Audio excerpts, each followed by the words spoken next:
പണ്ട് എപ്പോഴോ പരിചയപ്പെട്ട ഒരു ചെങ്ങായി ഒരുപാട് നാളുകൾക്ക് ശേഷം നമ്മുടെ മുന്നിൽ വന്നിട്ട് നിനക്ക് എന്നെ ഓർമ്മയുണ്ടോ, എന്റെ പേരറിയോ ചോദിക്കുന്ന സമയത്ത് നീ സാബു അല്ലടാ എന്ന് മലയാളികൾ ചോദിക്കുന്നുണ്ടെങ്കിൽ അതിനൊരു ഒറ്റ കാരണമേ ഉള്ളൂ, ലാലേട്ടന്റെ ഹലോ.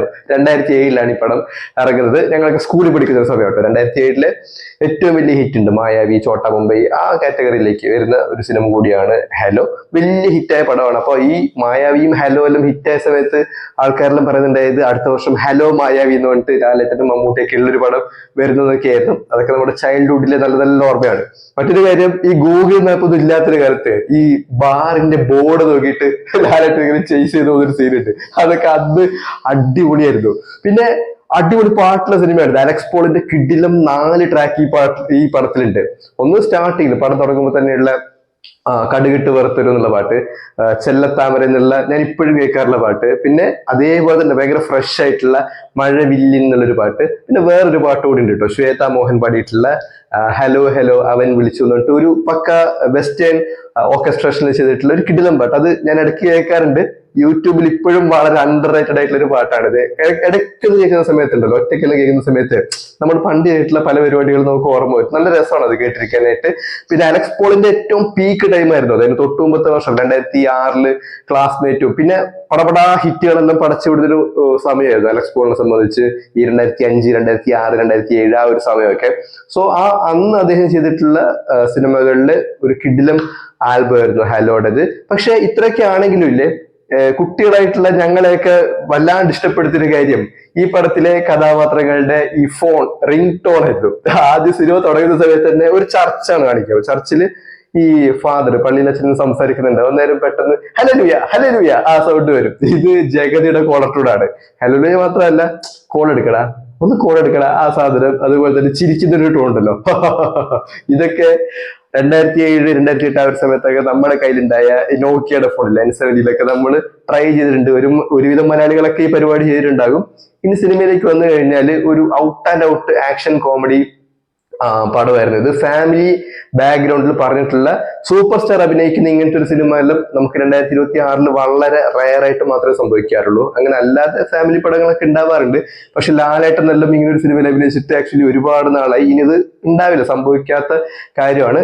റാഫി മെക്കാട്ടിനാണ് പടം എഴുതി സംവിധാനം ചെയ്തിട്ടുള്ളത്. ആ ഒരു ഡിയോയുടെ എല്ലാ സിനിമകളും അത്യാവശ്യം കോമഡിക്ക് നല്ല ഇമ്പോർട്ടൻസ് ഉള്ള പടങ്ങളായിരിക്കും. ഫാമിലി ബാക്ക്ഗ്രൗണ്ടിലായിരിക്കും സിനിമയുടെ കഥ പറഞ്ഞു പോവുക.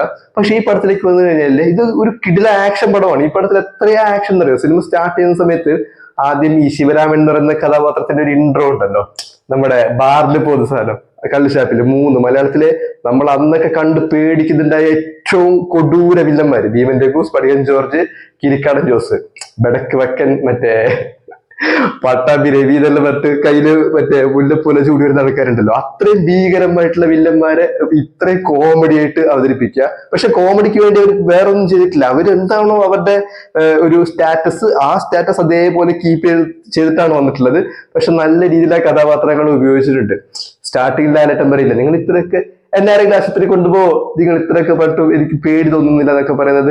ആ ഒരു സൗണ്ട് മോഡുലേഷനും കാര്യങ്ങളൊക്കെ കുട്ടികളായിട്ടുണ്ടായ അന്നത്തെ എന്നെ പോലത്തെ ഓഡിയൻസിനെല്ലാം ഭയങ്കര ഇഷ്ടപ്പെട്ട ഒരു കഥാപാത്രമായിരുന്നു ഇതിലെ ശിവരാമൻ എന്ന് പറയുന്നത്. പിന്നെ ഒരു ഭാഗത്ത് സുരാജ് വെഞ്ഞാറമൂടിന്റെ പോലീസ് കഥാപാത്രം, പിന്നെ മറ്റേ ഭാഗത്ത് സലിം കുമാറിന്റെ ഒരു സാധനമുണ്ട്, പേടിക്കണ്ട ഓടിക്കോ എന്നൊക്കെ പറയുന്ന സാധനമുണ്ട്. അത് എപ്പോ കണ്ടാലും ശരി വരും. എനിക്ക് തോന്നുന്നു ഈ അടിമക്കണ്ണെന്നെല്ലാം പറയുന്ന ചില കഥാപാത്രങ്ങളുണ്ടല്ലോ, ഐക്കോണിക് ആയിട്ടുള്ള സലിം കുമാർ ഐക്കോണിക് റോൾസിൽ നമ്മൾ പലപ്പോഴും കൺസിഡർ ചെയ്യാത്തൊരു റോളാണ് ഈ ഹലോയിലെ ചിദംബരം എന്ന കഥാപാത്രം. ആ പേര് പോലും പലരും ഓർക്കുന്നുണ്ടാവില്ല. ചിദംബരം എന്നാണ് ക്യാരക്ടറിന്റെ പേര്. മീശലിങ്ങനെ വെച്ചിങ്ങനെ മുട്ടിച്ചിട്ട് ഇയാള് മറ്റേ ജമീന്ദാറായിട്ട് പോകുന്നൊരു സാധനമുണ്ട് തമിഴ്നാട്ടിലെ. അത് ഞാൻ ഈ പടം ഇടയ്ക്കിടയ്ക്ക് റീവാച്ച് ചെയ്യുന്നതുകൊണ്ടാണ് കേട്ടോ എനിക്കിത് ഓർമ്മയുള്ളത്. എനിക്ക് തോന്നുന്നില്ല അധികം പേര് ഓർത്തിരിക്കാൻ സാധ്യതയില്ല. പിന്നെ ഈ പടത്തിന്റെ പ്രിന്റ് ഒരു സമയത്ത് അമൃത ടിവിയുടെ കയ്യിലാണ് ഉണ്ടായിരുന്നത്. അപ്പൊ അമൃത ടിവിയില് സിനിമ കാണാൻ ഇരിക്കുക എന്ന് പറയുന്നത് വലിയ ടാസ്ക് ആണ്. കാരണം ഒരു 11 മണിക്കായിട്ടാണ് ഒരു ഷോ സ്റ്റാർട്ട് ചെയ്യുന്നത്. ഒരു 3:30-4 മണി വരെ എല്ലാം ഒരു സിനിമ അവർ ഓടിക്കും. അപ്പോൾ ആ ഒരു ടൈമിങ് നമുക്ക് സെറ്റ് ആവില്ല. നമ്മൾ കാലങ്ങളായിട്ട് ഈ സൂര്യലും ഏഷ്യാനെറ്റിലെല്ലാം രാവിലെ ഒരു 9 മണിക്ക് ഇരുന്നിട്ട് 12:30-1 മണിക്കുള്ളിൽ പടം കണ്ട് തീർക്കുന്ന ടൈപ്പ് ഓഡിയൻസ് ആണല്ലോ, നോർമൽ ഓഡിയൻസ്. പക്ഷെ അമൃതയുടെ ടൈമിങ്ങും നമ്മുടെ ടൈമിങ്ങും തീരെ സെറ്റ് ആവാത്തത് കൊണ്ട് ഞാൻ ചാനലിൽ അധികം ഈ പടം കണ്ടിട്ടില്ല. പിന്നെ മഴവിൽ മനോരമയുടെ കയ്യിൽ ഈ പടം വന്നതിന് ശേഷമാണ് കുറച്ചെങ്കിലും ഞാൻ ഇരുന്ന് കണ്ടിട്ടുള്ളത്. പക്ഷെ ഈ പടത്തിന്റെ CD വീട്ടിൽ തന്നെ ഉള്ളത് കൊണ്ട് ഞാൻ ഇടയ്ക്ക് റീവാച്ച് ചെയ്യാറുണ്ട്. ഭയങ്കര റീഫ്രഷ്നെസ് തോന്നുന്നൊരു പടം കൂടിയാണ് ഹലോ. നമുക്ക് എവിടെ അങ്ങനെ ലാഗ് തോന്നില്ല. പക്ഷെ ഈ സിനിമയുടെ ബാക്ക്ഗ്രൗണ്ട് സ്കോർ ഒക്കെ നോക്കിക്കഴിഞ്ഞാൽ, ചില സിറ്റുവേഷൻസ് ഒക്കെ നോക്കിക്കഴിഞ്ഞാണ്ടല്ലോ, ഒരു സീരിയൽ പോലെയൊക്കെ നമുക്ക് തോന്നും. ഇപ്പൊ കാണുമ്പോഴേ, ഇപ്പൊ 2020 ശേഷം ഞാൻ ഒരുപാട് തവണ ഈ പടം കണ്ടിട്ടുണ്ടാവും. ഇപ്പൊ കാണുമ്പോൾ സീരിയൽ പോലെയൊക്കെ തോന്നുമെങ്കിലും നമുക്ക് എവിടെ അങ്ങനെ ഡൗൺ ആയി പോയി എന്നൊന്നും ഒരിക്കലും തോന്നില്ല. ലാലേട്ടൻ ജഗതിയാണ് ഇതിന്റെ മെയിൻ ലീഡിൽ നിന്ന് അടിക്കുന്നുള്ളത്. ജഗതിയുടെ ക്യാരക്ടർ നോക്കുക, ആ കഥാപാത്രം തന്നെ ഭയങ്കര ഇൻട്രസ്റ്റിംഗ് ആണ്. ചാണ്ടി എന്നാണ് ക്യാരക്ടറിന്റെ പേര്. ചാണ്ടി ഓൾറെഡി ഹാൻഡിക്യാപ്ഡ് കൈയാണ്, അയാളുടെ ഒരു കാലിന് മുടന്നുണ്ട്. പക്ഷെ ഇതിൽ ചാണ്ടിയുടെ ഏറ്റവും വലിയ ക്വാളിറ്റി എന്ന് പറയുന്നത്, ചാണ്ടിയെ ആർക്കും ഓടിച്ചിട്ട് പിടിക്കാൻ പറ്റില്ല. ചാണ്ടിയുടെ ഒരു ഓട്ടം ഉണ്ട്. ആ ഈ സിനിമയിലെ 3 പാട്ടിലും ചാണ്ടിയുടെ വാക്കിംഗ് സ്റ്റൈലിനനുസരിച്ചിട്ട് ഒരു സ്റ്റെപ്പ് വരെ സെറ്റാക്കി വെച്ചിട്ടുണ്ട്. അത് എനിക്ക് തോന്നുന്നില്ല മറ്റ് മലയാള സിനിമ നോക്കിക്കഴിഞ്ഞാൽ, വേറെ നമ്മൾ ഇടയ്ക്കിടെ റീവാച്ച് ചെയ്യുന്ന എന്റർടൈൻമെന്റ് പടങ്ങൾ നോക്കിക്കഴിഞ്ഞാൽ ഒരു ക്യാരക്ടറിന് വേണ്ടിയിട്ട് ഇത്ര അത് അതിനു വേണ്ടി ചെയ്തതാണെന്ന് അറിയില്ല. പക്ഷെ എല്ലാം കൂടി ഇങ്ങനെ സെറ്റായി ഒത്തിണങ്ങി വന്ന കഥാപാത്രങ്ങളൊക്കെ വളരെ വിരളമാണ്. ചാണ്ടിയുടേതായിട്ടുള്ള ചില സാധനങ്ങൾ ചാണ്ടിയോടെ ഇട്ട് വെച്ചിട്ടുണ്ട്. സോ ജഗതിയെ സംബന്ധിച്ച് അദ്ദേഹം ഒരു കഥാപാത്രം ചെയ്യുന്ന സമയത്ത് ജഗതി എന്തെങ്കിലുമൊക്കെ ചില സാധനങ്ങൾ ആ കഥാപാത്രത്തിന് കൊടുക്കും.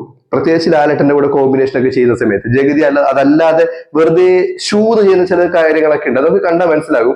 പക്ഷെ ചില കഥാപാത്രങ്ങൾക്ക് അയാൾ നല്ല രീതിയിൽ ഇൻപുട്ട് കൊടുക്കാറുണ്ട്. അതിനനുസരിച്ച് നമ്മൾ എപ്പോഴും ഓർത്തിരിക്കുക കഥാപാത്രങ്ങളെ. അങ്ങനെയുള്ളൊരു ക്യാരക്ടർ ആയിരുന്നു ചാണ്ടി. പിന്നെ ആ ബൈക്ക്, ലാലേട്ടനും ജഗതിയും പോകുന്ന മഞ്ഞ ബൈക്കെല്ലാം ഒരു 2007 സമയത്ത് ഈ മഞ്ഞ ബൈക്ക് കാണുന്ന സമയത്തെല്ലാം കുട്ടികളായിട്ടുള്ള ഞങ്ങളെല്ലാം ഇല്ല അതാ ഹലോലത്തെ ബൈക്ക് പോകുന്നു അങ്ങനെയൊക്കെ നമ്മൾ പറയുമായിരുന്നു. ഒരു ഐക്കോണിക് ആണ് കാര്യങ്ങളെല്ലാം. പിന്നെ വേറൊരു തമാശ എന്ന് വെച്ചാല്, ഈ പടത്തിലെ മെയിൻ വില്ലന്മാരെല്ലാം ബൈക്കിലാണ് വരിക. അതായത് ഈ ഫൈനാൻസിയേഴ്സിന്റെ, ഈ വട്ടിപ്പലിശക്ക് പൈസ കൊടുക്കുന്ന ആൾക്കാരുടെ പൈസ പിരിക്കാൻ പോകുന്ന ഒരു ടീം ഉണ്ടല്ലോ, അവരാണ് ഈ പടത്തിലെ വില്ലന്മാർ തരുന്നത്. അതായത് ഈ സൈജു കുറുപ്പ്, പിന്നെ നമ്മളെ അബുസലീം, കൊല്ലം അജിത്ത്, ഇവരുടെ ഒരു വലിയ ടീമ്. ഈ ഒരു ടീം ഉണ്ടല്ലോ ബൈക്കിലല്ലാതെ വേറെ ഒരു വണ്ടിയിലും പോകില്ല. ഒരു ചെയ്സ് സീനുണ്ട്, സൈജു കുറുപ്പിനെ ചെയ്സ് ചെയ്തൊരു സീനുണ്ട്. നമ്മള് അത്രയും സമയം വിചാരിക്കുക ഈ ജമീന്ദാറിന് അല്ലെങ്കിൽ ഈ തമിഴ്നാട്ടിലെ ഈ സെറ്റിലേക്ക് അല്ലെങ്കിൽ ആ ജോഗ്രഫിയിലേക്ക് സിനിമ മാറുന്ന സമയത്ത് ഈ മറ്റേ സൈജു കുറുപ്പ് വലിയ വണ്ടിയിലൊക്കെ വരുന്നൊക്കെ നമ്മൾ വിചാരിച്ചിരിക്കും. പക്ഷെ സൈജു കുറുപ്പ് ഒരു ബൈക്കിലാണ് വരുന്നത്. നേരെ അയാൾ നാട്ടിൽ കൊച്ചിയിൽ നിന്ന് നേരെ തമിഴ്നാട്ടിലേക്ക് ബൈക്കിൽ വരും. പിന്നെ അവിടെ ഒരു ഫൈറ്റിന് ശേഷം ലാലേട്ടനെ അയാളെ ചേസ് ചെയ്യുമ്പോഴും ഇയാൾ ബൈക്കിൽ തന്നെയാണ് പോകുന്നത്. പക്ഷെ നമ്മൾ ഇങ്ങനെ ലോജിക്കലായിട്ടൊന്നും ഇങ്ങനെ ആലോചിക്കില്ല കേട്ടോ. ഞാൻ ഒരുപാട് തവണ, ഒരു 10-12 തവണ കണ്ടതിന് ശേഷം ആ ഒരു മൈൻഡിൽ നിന്ന് സംസാരിക്കുമ്പോഴത്തേക്കാണോ ഇയാൾ ഇപ്പോഴും ബൈക്കിലാണ് വരുന്നത് അങ്ങനെയൊക്കെ ചിന്തിക്കുന്നത്. അല്ലാതെ ഈ പടം കാണുമ്പോൾ ഇതൊന്നും നമ്മുടെ മനസ്സിൽ വരില്ല. ഒരുപാട് തമാശയും കാര്യങ്ങളൊക്കെ ഈ പടത്തിലുണ്ട്. പിന്നെ ഗണേഷ് കുമാർ, ജനാർദ്ദനൻ, ആ ഒരു ടീമിന്റെ, അതായത് ഇവരുടെ ഫാമിലി മെമ്പേഴ്സ്, അനിയനും അച്ഛനുമായിട്ടുള്ള കഥാപാത്രം. പിന്നെ എനിക്ക് ഇത് കുറച്ച് പോരായ്മയായിട്ട് തോന്നിയത് ഈ പാർവതിയുടെ ക്യാരക്ടറാണ്. അതായത് നായികയായിട്ട് അഭിനയിച്ചിട്ടില്ല. അവർ മലയാളി അല്ല, അതായത് ജർമ്മനോറ്റാണ് ആള്. അപ്പൊ ഇവർക്ക് ഈ ചില എക്സ്പ്രഷൻ, ചില ഡയലോഗ് എല്ലാം പറയുന്ന സമയത്തുണ്ടല്ലോ ഒന്നും അങ്ങോട്ടൊന്നും സെറ്റ് ആവില്ല. പക്ഷെ അതും നമ്മൾ മൈൻഡ് ചെയ്യില്ല, കാരണം ഇപ്പുറഭാഗത്ത് സ്കോർ ചെയ്തുകൊണ്ടിരിക്കുന്നത് ലാലേട്ടനും ജഗതിയും ആയതുകൊണ്ട് തന്നെ. പിന്നെ ഞാൻ ഇതിൽ ഓർത്തിരിക്കുന്നത് സിദ്ദിഖിന്റെ കഥാപാത്രമാണ്, അമ്മോട്ടത്തിലായിട്ട്. അവസാനം വരെ നമ്മൾ ഇയാൾ വില്ലനാണ് ആണെന്ന് വിചാരിച്ചിട്ട് ലാസ്റ്റ് റിസബാവയിലേക്ക് പോകും. പിന്നെ ഒരുപാട് മെമ്മറബിൾ ആയിട്ടുള്ള മൊമെന്റ് ഉണ്ടെങ്കിലും ഏറ്റവും അടിപൊളി മൊമെന്റ് ഞാൻ ആദ്യം പറഞ്ഞതാണ്, സാബു അശോകൻ. ഒരൊറ്റ സീനിലേ ഉള്ളൂ ആ ഒരു കഥാപാത്രത്തിന്. സെബാസ്റ്റ്യൻ എന്നാണ് ക്യാപ്റ്റന്റെ പേര്. സെബാസ്റ്റ്യന് വേറെ ഇമ്പോർട്ടൻസ് ഒന്നുമില്ല. ആ കഥാപാത്രം ഉണ്ടെങ്കിലും ഇല്ലെങ്കിലൊക്കെ സിനിമയ്ക്ക് പ്രത്യേകിച്ച് ഒന്നും സംഭവിക്കാനൊന്നുമില്ല. പക്ഷെ ആ ഒറ്റ റോളിനെ അശോകൻ തകർത്തിട്ടുണ്ട്. സെബാസ്റ്റ്യൻ, സാബു, അതൊരിക്കലും ഞാൻ പറയില്ല. അങ്ങനെയുള്ള റോളുകളൊക്കെ മലയാളം കോമഡിയിൽ ഇനി അങ്ങോട്ടേക്ക് ഉണ്ടാകുകയില്ല. നമുക്ക് അങ്ങനെ എക്സ്പെക്ട് ചെയ്യാൻ പോലും പറ്റില്ല. ഇപ്പൊ പിന്നെ അറിയാലോ, റീൽസ് നിന്നും യൂട്യൂബിൽ നിന്നൊക്കെയാണ് ആൾക്കാർ അധികവും കോമഡി ആയിട്ടുള്ള പടങ്ങൾ ചെയ്യാനായിട്ട് ആൾക്കാരെ കാസ്റ്റ് ചെയ്യുക. പഴയ ആൾക്കാരുടെ ഒരു ടൈപ്പ് ഓഫ് കോമഡിയിലെ അവസാനത്തെ എന്നൊക്കെ പറയാൻ വേണ്ടി പറ്റുന്ന ഒരു സിനിമ കൂടിയായിരുന്നു ഹലോ. എപ്പൊ കണ്ടാലും ഭയങ്കര ഫ്രഷ് ആയിട്ടുള്ള ഒരു പടം. പിന്നെ ലാലേട്ടന്റെ ഒരു ഗെറ്റപ്പ് നോക്കി കഴിഞ്ഞാലും ഭയങ്കര യങ് ലാലേട്ടനാണ്. അതായത് എനിക്കത് ഫ്ലാഷിന് തൊട്ട് മുമ്പാന്ന് തോന്നുന്നത് ഹലോ റിലീസ് ആവുന്നത്. ഫ്ലാഷിലും ഈ ലാലേട്ടന്റെ സെയിം ഹെയർ സ്റ്റൈലാണ്, മുടി ഇങ്ങനെ ഒന്ന് പരത്തി ഇതാക്കിയിട്ട് ഒന്ന് കുറച്ച് കളറെല്ലാം അടിച്ച പോലെ നമുക്ക് ഫീൽ ചെയ്യും. പിന്നെ അതിന്റെ കോസ്റ്റ്യൂമും ഇതൊക്കെ നോക്കിക്കഴിഞ്ഞാൽ നല്ല രസമാണ്. കിടിലൻ ഡാൻസും കാര്യങ്ങളൊക്കെ ഉണ്ട്. സോ എപ്പോ കണ്ടാലും ഭയങ്കര ഫ്രഷ്നെസ് തോന്നുന്ന, ഫാമിലി ആയിട്ട് കാണാൻ വേണ്ടി പറ്റിയ ഒരു കോമഡി ഫാമിലി എന്റർടൈനർ ആണ്. നല്ല ഫൈറ്റും ഉണ്ട് പടത്തില്, രസകരമായിട്ടുള്ള ഒരു പടം. സോ ഇതാണ് ഇന്നത്തെ ആ പഴയ പടത്തില് ഹലോ എന്ന മൂവിയെ കുറിച്ച് പറയാനുള്ളത്. എന്താണ് നിങ്ങളുടെ കമന്റ് എന്നുള്ള കാര്യം കൂടി ഒന്ന് കമന്റ് ചെയ്യുക. അഭിപ്രായം എന്നുള്ള കാര്യം കൂടി ഒന്ന് കമന്റ് ചെയ്യുക. നമുക്ക് അടുത്ത വീഡിയോയിൽ കാണാം.